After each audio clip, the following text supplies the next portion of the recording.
my opportunity to say a few words, very much words of testimony this evening, when I get my breath back. I stand before you tonight as someone who has come home. I am Clydebank born and bred, a true Bankie. Surely that deserves a hallelujah from someone. This is my home core where I learnt about God and how He transforms the lives of men, women, boys and girls. It is here that I saw men and women display the fruits of the Spirit in their everyday lives. I first heard the stories of Jesus in this place. Some of you will know about this. My brother and I, it starts with, my brother and I were first attracted to the Salvation Army because these funny-looking people in bonnets used to take over a local bowls club and use it as a Sunday school outpost. They were giving out free sweets, and that was a great attraction to us as young lads. So we started attending Sunday school and getting the stamps on the old Sunday school star cards. Do you remember the old Sunday school star cards? Yeah, you get on a bit like me. My earliest memories are of Edie Meekie, Violet Kelly, and Granville Myers on his guitar. They were the first to tell me about the love of Jesus. They showed me by their actions generosity, joy, and love. My brother and I soon became involved with the YP sections. It was here that I learned to play a musical instrument. This was the days before safeguarding, before anyone starts getting the phone out. It was not unusual for my brother and I to be at learners, upstairs in old songster room, standing there in our Y fronts, trying to master the hymn tune Abide With Me. You see, most weeks, on our way down to the hall, my brother and I would end up in the canal, along with our instrument. Therefore, it was not an unfamiliar sight for our trousers to be drying on the radiator whilst we made indescribable noises on our cornets. It was here I learnt about patience, as bandsman Robert Meekie taught us to play week after week, a humble man doing God's work in a faithful, quiet way. This was also the days before health and safety, as we know it. It was not unusual for what seemed around 15 youngsters to pile into YP band leader George Passway's mustard-coloured Volvo after YP band practice. He then took us to a sweet shop at the bottom of Kilbowie Road and bought us sweets as a thank you for our hard work at YP band. This all sounds a bit dodgy by today's standards. However, George taught me about forbearance, faithfulness. From memory, George was YP band leader at this corps for 33 years. YPSM Ian French, who's in the meeting tonight, had a blue Ford with a Starsky and Hutch stripe. This was also expandable as he piled my brother and I into an already full car each week for Sunday school. His kindness, his willingness to go the extra mile kept my brother and I attending week after week.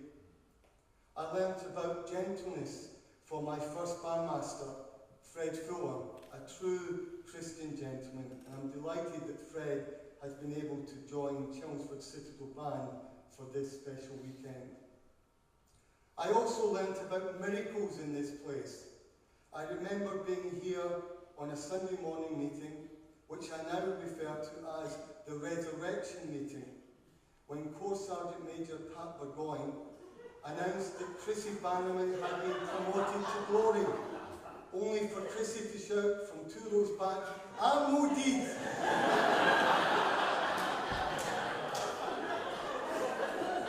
True story.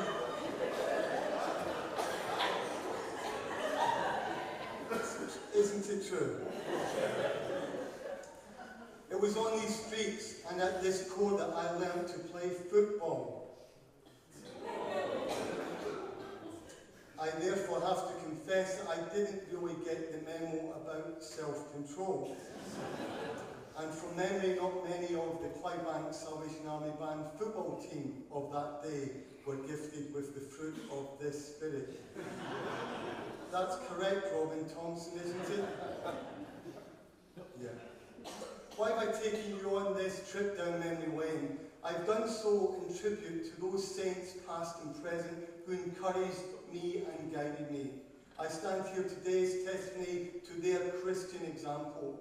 I could add many names: Hilda McLean, Irene Hawley, Lottie Wicker. The list could go on and on. I'm therefore eternally thankful to the good people of this church. As Paul says in Philippians, every time I think of you, I thank God for you. I have joy in my heart every time I ask God to help you. I thank God for the joy we share in telling the good news from the very first day until now. I recall giving my testimony from this very platform when I was made a senior soldier some 35 years ago or so. And in conclusion, I once again testify by quoting the words I outlined back then. When I first commenced my warfare, many said I'd run away, but they all have been deceived in the fight I am today. I love Jesus, hallelujah. I love Jesus, yes I do. I love Jesus, he's my Saviour. Jesus loves and loves me too. Amen. I always wanted to sing a solo. I'm not going to say any more, but thank you. Thank you for the invite, Andrew. Thank you, Major Dean. This is special, and we know that this will forge a Christian love and fellowship between both courts. So thank you for inviting us. We now turn to our last piece before the interval, and it features a married couple in our band, and they're very much in love. They really are. They've been recently married, and they just seem to be that sort of couple that they seem to know what each other's going to do before they do it. There's a real synergy between them. They just seem to have a real telepathic connection. And so they're going to feature in our piece before the interval called Fill the World with Glory, and it features some of the tunes and the words associated with them of Gowns and Larson, written by Kevin Larson. And then we're going to have a short break for 10 minutes, just for us to come and say hello. And you'll know when we're about to start back, because the band will start playing. But it would be great to come and meet you and to share in fellowship. But before that, we will play Fill the World with Glory.